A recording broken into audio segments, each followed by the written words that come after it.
tidak suka ikut campur apalagi sampai ngawur. Mari perbanyak bersyukur agar kita tidak insecure. Setuju?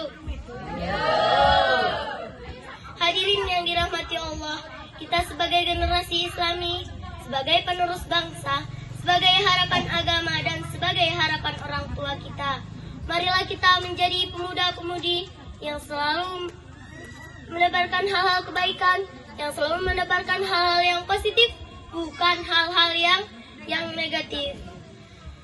Kita boleh menjadi pemuda yang selalu mengikuti perkembangan zaman, yang selalu mengikuti perkembangan teknologi, tapi jangan sampai kita terjerumus ke dalam hal-hal yang menyimpang dari syariat Islam. Hadirin yang dirahmati Allah, seiring berkembangnya zaman, seiring berkembangnya teknologi, kita harus selektif dalam memilih tontonan dan tuntunan. Kita harus lebih bijak dalam menggunakan media sosial. Pergunakanlah media sosial dengan sebaik-baiknya. Jangan hanya mencari hiburan semata.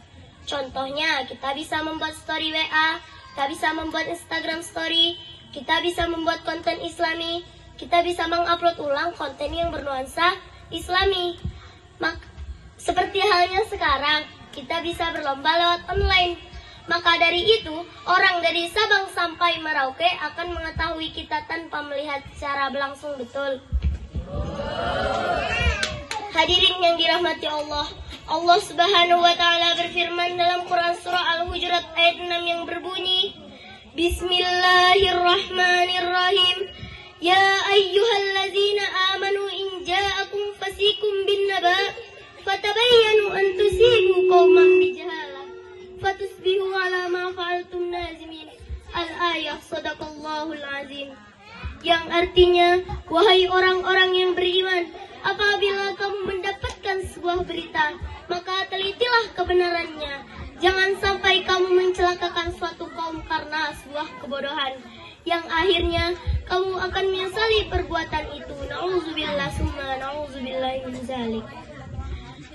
Hadirin yang dirahmati Allah, Syekh Syafiyuddin dalam sebuah kitabnya pernah berkata, Ya ma'asyiras sabab, wahai para pemuda, usufi anfusikum wa antum syabab.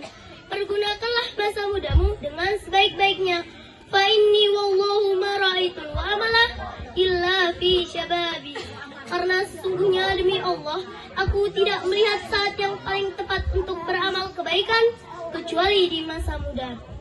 Maka pergunakanlah masa muda kita dengan sebaik-baiknya untuk selalu berlomba dalam kebaikan. Hadirin yang dirahmati Allah, kita sebagai pemuda hendaklah berupaya untuk bermanfaat bagi orang lain. Seperti halnya dalam hadis Nabi SAW yang berbunyi, Khairun nas anfa'hum linnas, yang artinya sebaik-baik manusia adalah dia yang bermanfaat untuk orang lain. Sehingga keberadaannya dibutuhkan dan ketiadaannya tidak diinginkan. Jangan malah sebaliknya, keberadaannya menyusahkan, ketiadaannya itu yang diharapkan. Na'udzubillah summa na'udzubillahi min dzalik. Sebelum saya mengakhiri, saya ingin mengajak seluruh pemuda-pemudi yang menjadi harapan bangsa, marilah kita menjadi pemuda-pemudi yang selalu berlomba-lomba dalam kebaikan, selalu menebarkan hal-hal kebaikan, bukan malah mengumbar keburukan. Akhir kata, yucuminten ketipan foto, kukunen cepat sambate loro, cekap semanten atur kawulo, menawi lepat kulonyon pangapuro. Wallahu muwaffiq ila aqwamit thoriq. Wassalamualaikum warahmatullahi